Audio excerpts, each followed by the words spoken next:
Hello friend, welcome to my YouTube channel.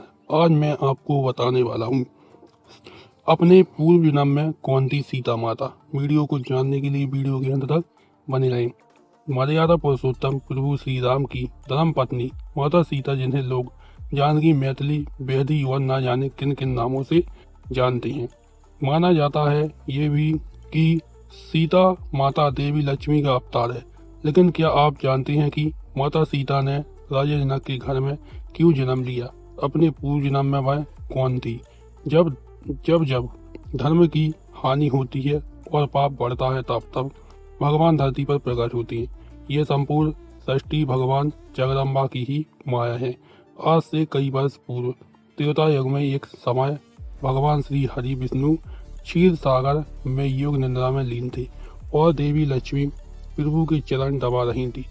तब भगवती लक्ष्मी ने श्री हरि के हृदय में विराजमान हो प्रभु से प्रार्थना करी कि मैं पृथ्वी लोक पर उस समय के लिए जाना चाहती हूँ।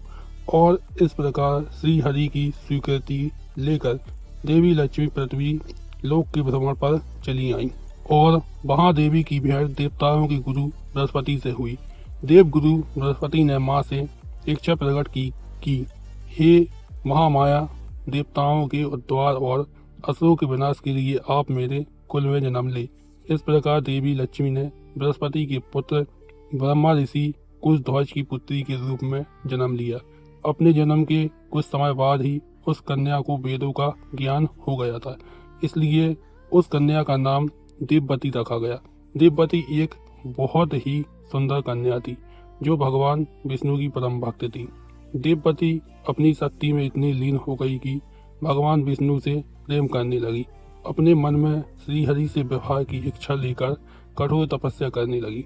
पालन करता श्री हरि ने देववती को दर्शन देकर कहा कि इस विष्णु स्वरूप में मैं आपकी यह मनोकामना पूर्ण नहीं कर सकता, किंतु अगले अवतार में मैं आपकी मनोकामना पूर्ण होने का वचन देता हूँ।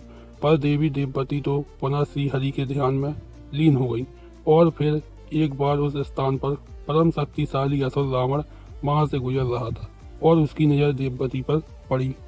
रावण ने देववती से विवाह का प्रस्ताव रखा और देववती ने अस्वीकार करने पर उसने देववती के केस पकड़कर अपमान करना चाहा, किंतु परपुरुष का स्पर्श पाते ही देववती ने तत्काल अपनी देह को भस्म कर रावण को श्राप दिया कि मेरे ही कारण तेरी मृत्यु होगी।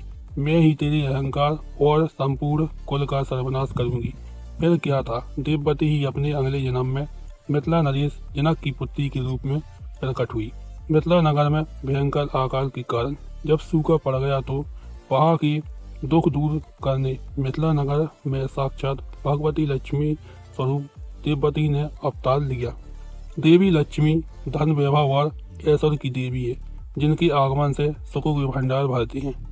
त्रिकाल दृष्टि रखने वाले ऋषि मुनियों ने राजा जनक को सोने के हल से खेत जोतने को कहा, जहां मिट्टी के भीतर से सोने और मणियों से जड़े सूप में एक कन्या मिली, जिसका नाम सीता रखा गया। राजा जनक की पुत्री होने के कारण माता सीता को जानकी नाम से भी संबोधित किया जाता है। उस कन्या के जन्म लेते ही वर्षा होने लगी और हरी हरी खेती सरसर लहराने लगी। राज्य में धन वैभव बढ़ता गया। जिस दिन माता सीता का जन्म हुआ उस दिन वैशाख मास की शुक्ल पक्ष की नवमी तिथि थी, जिसे आज हम सीता नवमी के नाम से जानते हैं। माता सीता के जन्म के कुछ समय बाद राजा जनक और रानी सुनयना के गर्भ से 3 कन्याओं ने जन्म लिया, जिनका नाम मांडवी, उर्मिला और ऋतुकीर्ति रखा गया। ये तीनों माता की बहन थी। आगे चलकर भगवान श्री हरि विष्णु ने अपने वचन अनुसार श्री राम के अवतार में सीता स्वयंवर में धनुष भंग कर माता सीता को अपनी पत्नी रूप में वरण किया। तो वही माता सीता की बहन मांडवी का विवाह श्री राम के भाई भरत, उर्मिला का लक्ष्मण और शत्रुघ्न का ऋतुकीर्ति से संपन्न हुआ। अगर आपको मेरा वीडियो अच्छा लगा हो तो वीडियो को लाइक कीजिए, चैनल को सब्सक्राइब कीजिए और वीडियो को ज़्यादा से ज़्यादा शेयर कीजिए। Subscribe now and press the bell icon. Never miss an update.